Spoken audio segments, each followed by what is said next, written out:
ओम नमो भगवते वासुदेवाय नमो नमस्कार बंधुगण आपण मानकु आम यूट्यूब चैनल को स्वागत। बंधुगण आज भिडियो आम आपण मानकु कहबाकू जाउछु 7 और 8 तारिखर दिनटी आपणकर किपरि साब्यस्त हेबो ता सहित केउ प्रकार दिन को आपण प्लानिंग करिवे ए दिन आपणकर किपरि कटिबो एहा सहित जदि कहबा केउ सबु जिनिस रे आपणकु फायदा हेबो केउ सबु जिनिस रे आपणकु सावधानता अवलंबन करबाकू पड़िबो आपणकर लव लाइफ किपरि रहिबो क्यारियर किपरि रहिबो बिजनेस आउ व्यापार किपरि रहिबो ता सहित स्वास्थ्यर महत्वपूर्ण इनफॉरमेशन मध्य आमे आपण मानकु भिडियो रे देबो आ भिडियो शेष रे आमे आपण मानकु किछि उपाय विषय मध्य कहिबो जहा द्वारा आपण ए 2 दिन को आहुरी अधिक शुभ और मंगलदायक साब्यस्त करि परिबे।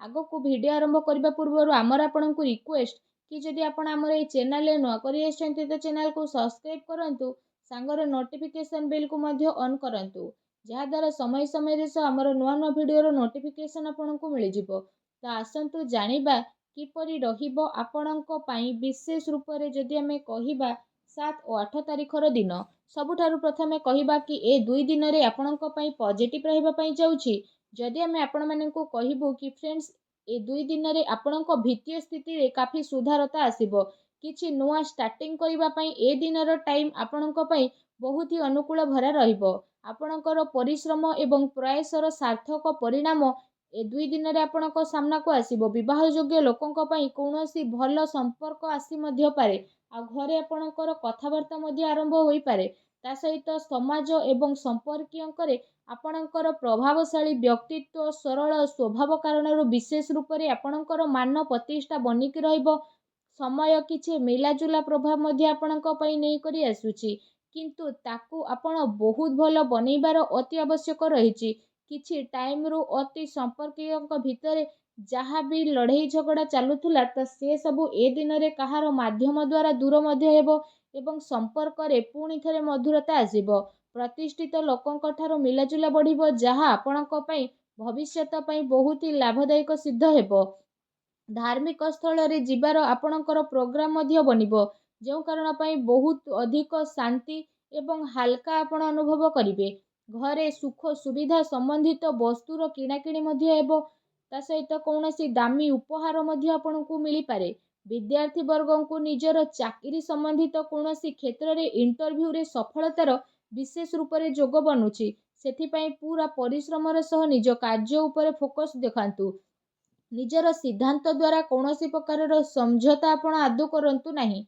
प्रभावशाली एवं प्रतिभावान व्यक्तिंक सहित अधिक टाइम व्यतीत करंतु एहा द्वारा आपणकर आत्मबल एवं आत्मविश्वास रे वृद्धि हेबो तथा नकारात्मक विचार मध्य आपणकर दूर हेबो।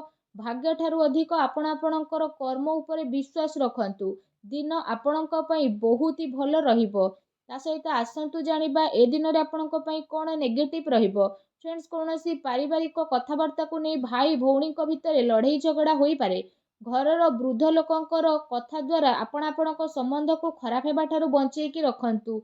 विद्यार्थी वर्ग माने आपणकु नुकसान मध्य पारंती सेति पई सावधान रहंतु। घरर कौनसी वृद्ध लोकंकर स्वास्थ्य को नहीं मध्य आपणकर चिंता रहिबो डॉक्टरଙ୍କ पाखकु मध्य आपणकु जीवाकू पड़ी पारे।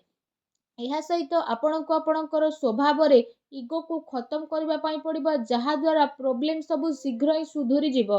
हेति पई कोनोसी भी योजना उपरे कार्य करिबा पूर्वरु ता उपरे बहुत भलो भाबरे आपण विचार अवश्य करंतु। कौनसी दुखद समाचार मिलिबा कारणरू किछि टाइम पई मनरे उदासी एवं नकारात्मक विचार मध्य आपणकर आसी पारे किंतु आपण शीघ्र ही से सबुरु बाहरिबे आगोकू। विद्यार्थी वर्ग पाठ पढ़ा अपेक्षा फालतू भूल बोझमणा रे अधिक ध्यान केंद्रित करिवे। निजर महत्वपूर्ण कागज कारबाई को बहुत ही अधिक संभाळिकी रखिबे काहेकि ना जदि से सबु हजे जीव मिलिबा बहुत कष्टकर हेबो। घरर छोट मोट कथारे अकारण रे चिंता उत्पन्न हेबो सेथि पई अधिक क्रोध करिबा ठारू दूरी रुहंतु। सामाजिक गतिविधि रे अधिक ध्यान न देकी किछि अति संपर्कित लोक माने आपणको ऊपर नाराज होई पारंती तो से सब ऊपर ध्यान न देकी आपण निजर कर्म ऊपर ध्यान दियंतु। घरर वरिष्ठ लोकंकर मान सम्मान अवश्य बनिकी रखंतु। आसंतु जानिबा ए दिन रे आपणकर लव लाइफ किपरि रहिबो। जीवन साथींकर भावनार आपण सम्मान करंतु एहा द्वारा संबंध आहुरी अधिक मजबूत रहिबो। ପ୍ରେମ ସମ୍ବନ୍ଧ ମର୍ୟାଦାପୂର୍ଣ୍ଣ ରହିବ। କୌଣସି ବିପରୀତପୂର୍ଣ୍ଣ ଲିଙ୍ଗୀଙ୍କ ଅଚାନକ ମିଶିବା ଦ୍ୱାରା ଆପଣଙ୍କୁ ଆଶ୍ଚର୍ଯ୍ୟଜନକ ପ୍ରସନ୍ନତା ମଧ୍ୟ ଅନୁଭବ ହେବ। ଘର ପରିବାରର ବାତାବରଣ ଆପଣଙ୍କର ବହୁତ ହି ସୁଖଦପୂର୍ଣ୍ଣ ରହିବ। ପତି ପତ୍ନୀଙ୍କ ଆପୋଷିକ ସହଯୋଗ ଘରେ ସୁଖ ଶାନ୍ତି ବନେଇକି ରଖିବ। ପ୍ରେମ ସମ୍ବନ୍ଧ ପାଇଁ ମଧ୍ୟ ଆଗକୁ ଆସୁଥିବା ଟାଇମରେ ପ୍ରୋବ୍ଲେମ ମଧ୍ୟ ଆସିପାରେ, ଆଉ ପୂର୍ଣ୍ଣ ରୂପରେ ଆପଣଙ୍କ ସହଯୋଗ ମିଳିବ। ଜୀବନସାଥୀଙ୍କର ଆପଣଙ୍କୁ ଆପଣଙ୍କ କାର୍ଯ୍ୟରେ ପୂର୍ଣ୍ଣ ରୂପରେ ସହଯୋଗ ପ୍ରାପ୍ତ ହେବ ତଥା ଘରେ ସକାରାତ୍ମକ ବାତାବରଣ ମଧ୍ୟ ଦେଖିବାକୁ ମିଳିବ। ଏହା ସହିତ ଯଦି କହିବା ନିଜର ବ୍ୟସ୍ତତା ଦ୍ୱାରା କିଛି ଟାଇମିଂ ଆପଣ ଆପଣଙ୍କର ପରିବାରର ଲୋକଙ୍କ ସହ ବାହାର କରିବେ। ଏହା ଦ୍ୱାରା ପରିବାରରେ ବିଶେଷ ରୂପରେ ଆପଣଙ୍କର ରେସ୍ପେକ୍ଟ ଆହୁରି ଅଧିକ ବଢ଼ିଯିବ। ଆସନ୍ତୁ ଜାଣିବା ଏ ଦିନରେ ଆପଣଙ୍କର ବ୍ୟବସାୟ କ୍ୟାରିୟର କିପରି ରହିବ। ବ୍ୟବସାୟରେ ଏବେ ବର୍ତ୍ତମାନ ପରିସ୍ଥିତିର ପ୍ରଭାବ ଆପଣଙ୍କର ବନୁଛି। ଧନ ସମ୍ବନ୍ଧିତ ଲେଣଦେଣରେ ମଧ୍ୟ ବହୁତ ଅଧିକ ଆପଣ ସାବଧାନତା ରଖନ୍ତୁ, କାରଣ ଧୋକା ହେବାର ସମ୍ଭାବନା ମଧ୍ୟ ବନୁଛି। ଚାକିରି ପେଶା ବ୍ୟକ୍ତିଙ୍କର ଅଫିସର ମାହୋଲ ବହୁତ ହିଁ ଶାନ୍ତିପୂର୍ଣ୍ଣ ବନିକି ରହିବ। କାର୍ଯ୍ୟକ୍ଷେତ୍ରରେ ଯଦି କୌଣସି ବି ପ୍ରକାରର ନିବେଶ କରିବା ପାଇଁ ଆପଣ ଚାହୁଁଛନ୍ତି ତ ସେ ସବୁ କାର୍ଯ୍ୟକୁ ଆପଣ ବହୁତ ହି ଗମ୍ଭୀରତାର ସହିତ ବୁଝି ନେବେ। ଏହା ଦ୍ୱାରା ଆପଣଙ୍କୁ ବହୁତ ହି ଭଲ ରେଜଲ୍ଟ ବିଶେଷ ରୂପରେ ପ୍ରାପ୍ତ ହେବ। ଦିନ ଆପଣଙ୍କ ପାଇଁ ବହୁତ ହି ଭଲ ରହିବ।